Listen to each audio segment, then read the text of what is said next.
Okay. Continue with the 21st chapter of the book of Yechezkel. Vayidvar Adonai Lemor. And God came to Yechezkel, to me again, and said, Ben Adam, Simpanacha derech Teimana, look towards Yemen, or more accurately, we would say, look towards the south. V'hatefel darom, and proclaim to the darom, to the south. V'inavei el yar hasadeh negev, and to the yar. Yar usually means a forest. We don't think of the south as really having a forest when we think of Israel, and we think of what Negbal, the word Negev. Negba is not used in the same way here, but there's still, it's a wilderness, one could say. It's a place lacking of habitation, different ways of understanding it, but proclaim towards the south. We know that too often, Yechezkel, I shouldn't say too often, but regularly, Yechezkel and Yirmiyahu talk about what's coming from the north.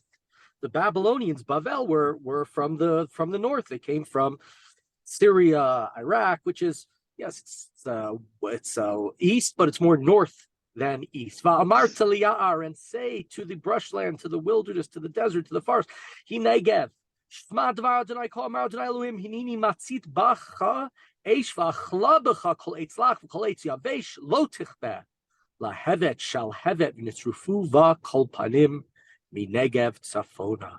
God says a fire is coming, and it's going to devour every tree, both the trees that are withered as well as the ones that are blossoming, that are green, green and wet.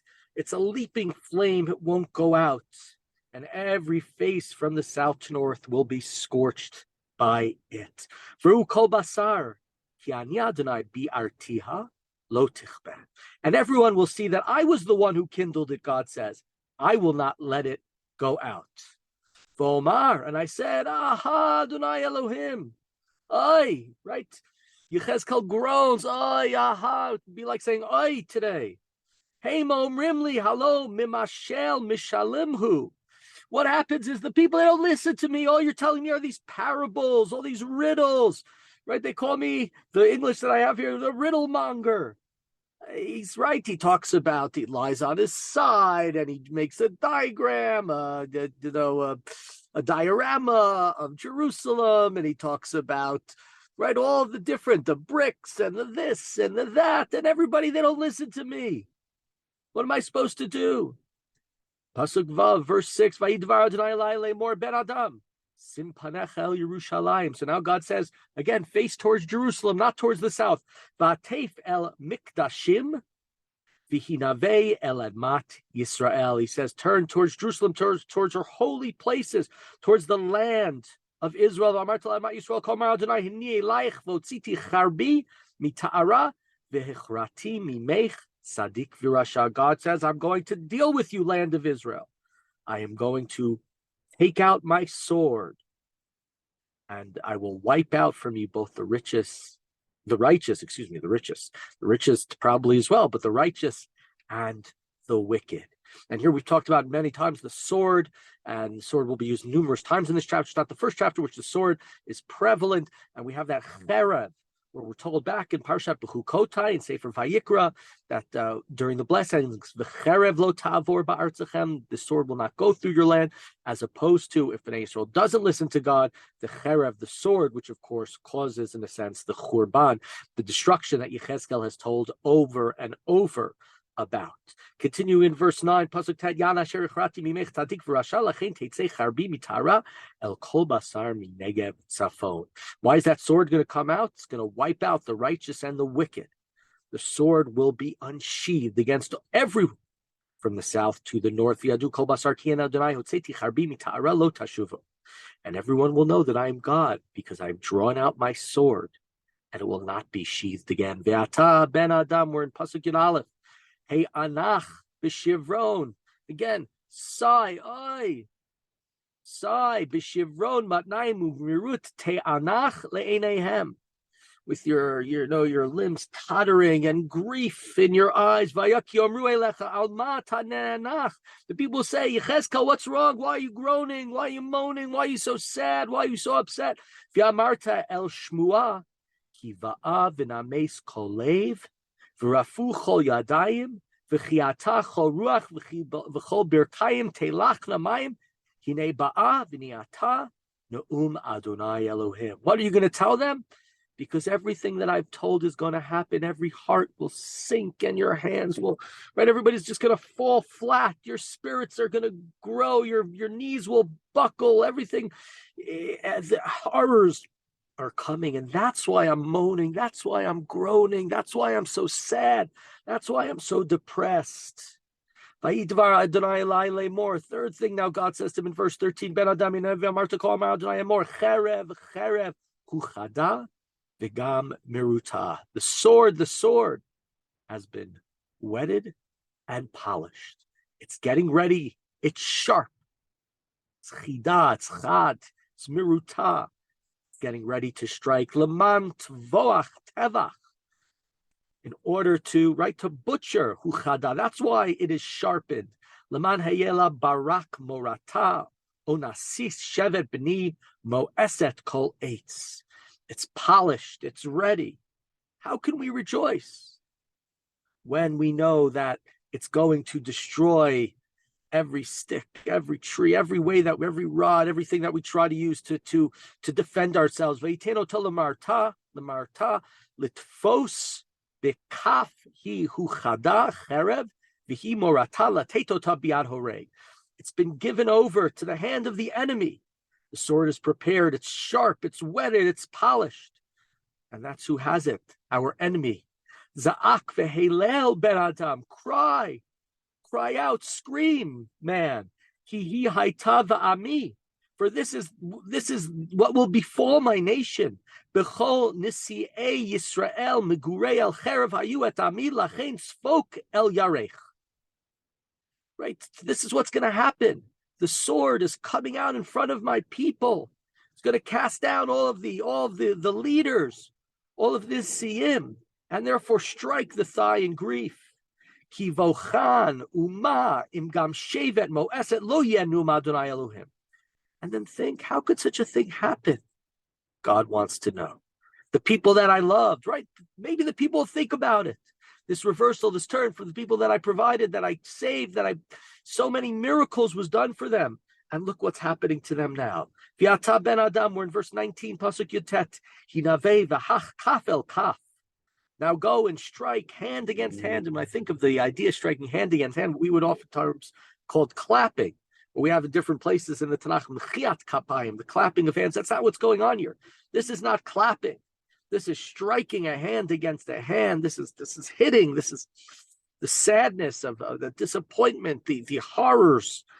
V'tichafel cherev shlishita, cherev chalimi, cherev chalal agadol achodedet lahem. Let the sword strike a second time. That's why the two hands are striking against each other. And then a third time. The sword is going to be a massacre, carnage. Leman lamug leiv v'harbe hamich sholim al kol sha'areim natati evchat charev ach asuya levarak mu'uta latavach. Everybody is going to melt, right?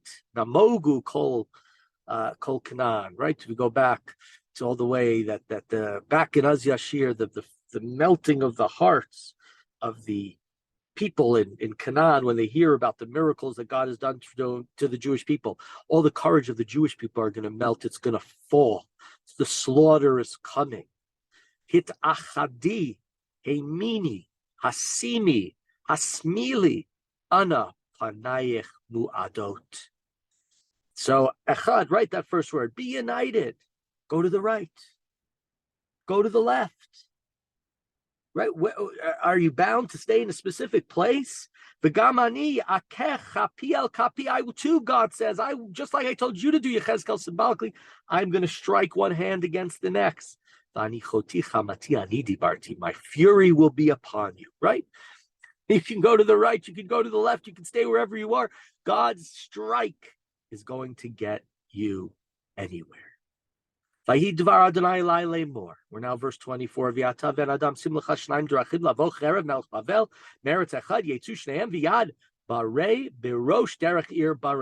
Yechezkel is going to go back to, as he has upon a time, the person who is the people, I should say, led by Nebuchadnezzar, the people who will play out God's anger and God's fury.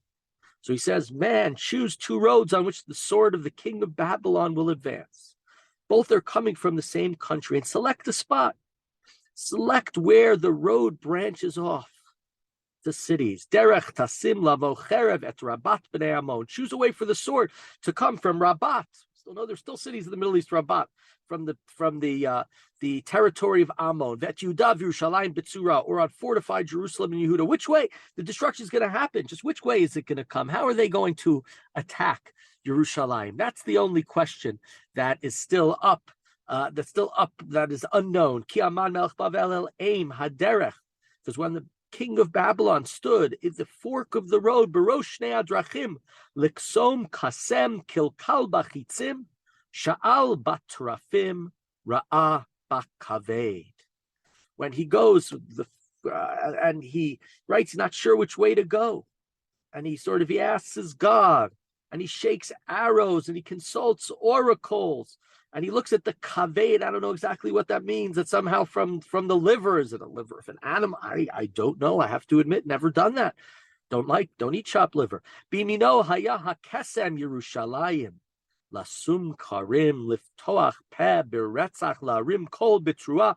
Lasum karim al she'arim lishpoch solala livnot dayek. In his right hand came up the kesem, right? It came up the divination, the omen, the oracle that he needs to go and attack to take Jerusalem, to set up battering rams, to raid, to shout, you're setting up a whole siege with the mounds, with towers, as we know, of course, will happen just a couple of years after this prophecy, continuing from presumably the last chapters in the year 590, just a little bit before the destruction of Jerusalem.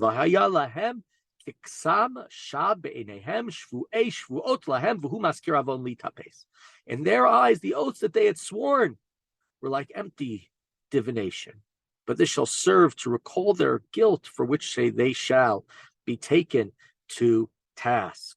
Right? This is what, presumably this is talking about Bnei Yisrael. Bnei Yisrael think that, this is, maybe they'll say this is just divination. This is not God. This is not real, but God's saying, this is real. This is going to happen. Lachein, we're in Pasuk Chavtet. Ko amar Adonai Elohim yan hiskartem avonechem. Bihigalot pisheichem lehiraot chatotechem b'chol alilotechem yan hizachrechem bekaf titafesu. God says, your guilt will be recalled, your transactions uncovered, your sins revealed, all of your misdeeds, because you have brought yourselves to this. It was you. Your worshiping of idols, yours, it talked about in the last chapters, your desecration of Shabbat for generations, your breaking of the oath, you're not going bechukotai in my ways. V'ata chalal rasha nasi Yisrael asher ba yomo be'et avon teitz. And to you, Israel, you will be halal, you will be dishonored like a wicked prince whose day has come. The time of your punishment is set. This word kates can be a specific time. It can also be, we talk about kates hayamim, the end of the day. So it could be two of them, right? When the punishment comes, that's the end of your time. Ko amar Adonai Elohim hasir hamitznefet, v'harim ha'atarazot lozot, hashafala hagbei v'hagboa hashpil. So God says, remove the turban, the mitznefet, the turban more often associated with the idea of the Kohen Gadol. Here it seems to be referring more to the Nasi, the prince, or could think of this as we've had in past chapters. The Nasi, prince, is a term that's used also for the king. Remove the turban, lift off the crown. This is how it will remain. That which is high, that which is Gavoa, will be mashpil, will be lowered down. It will be abased. It will be lowered. You are the king. You think you're so great. Take off your turban. Take off your crown. Take off your royal clothing. That's not who you're going to be anymore. Ava, ava, ava. We see the stress, not just 2 times, but 3 times. Ruin, ruins, asimen, I will make it. Gamzot lo haya ad bo asher lo hamishpat unitativ. Right, there's going to be no more justice. just destruction. V'ata ben Adam, we're in verse 33. Hinavev amarta kol amar Adonai Elohim al bnei Ammon ve'el cherpatam v'amarta cherev ptucha l'tavak nuruta l'chil laman barak. And here we turn away from the destruction of Yerushalayim to earlier we mentioned what's going to come first. Almost is it going to be Ammon? Is it going to be Yerushalayim? Which way in this road is Nebuchadnezzar and his armies, marauding armies, going to go? So first I gave the prophecy to Yerushalayim, complete destruction, ruin. But don't think that the Ammonites, enemies of Bnei Israel, are going to escape. Tell them the sword is unsheathed for slaughter for them as well. Bechazot, we're in 34, lach, shab, ksam, lach, chazav, lateto tachal tzavrecha le rishayim asher ba yomam be'eit avon kates. Because they have prophesied falsely about you. They have turned also to idolatry. They have dishonored, and so their time is coming as well. Hashav el ta'ara b'makom asher nivreit be'eretz mechurotayich eshpototach. And then the sword will be returned to its shield in the place where you were created, in the land of your origin. I will judge you. V'shafati alayich za'ami be'esh evrati afiach alayich. And I will pour out, right? We know these words, we've had it a couple of times, this idea of the za'am, to have these words used in different associations, shvocha, mascha, and the za'am during the Pesach Seder, right? The indignation, the horrors, the destruction, the fire of my wrath will come upon you. La'esh tielo, chla.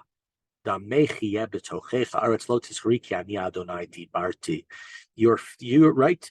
You will be fuel for the fire. Your blood will fill the earth.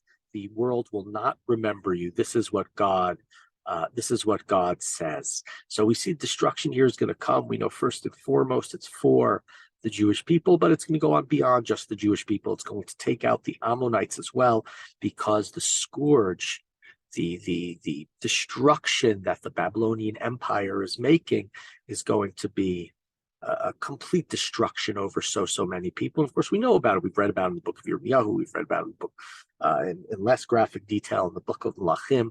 And here we have just another one of these, I hate to say it, but terrible chapters, the book of Yechezkel, where he's saying over and over again the destruction that's going to come to Jerusalem. The only slight nechama, and in the past chapters we had some nechama.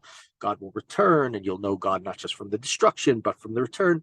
We know that the people are with him in Bavel. Those are the ones that God's going to bring back. So that destruction is going to come to Yerushalayim, but these people have already submitted as Yirmiyahu has told them to, and thus one day there will be that return back to Israel.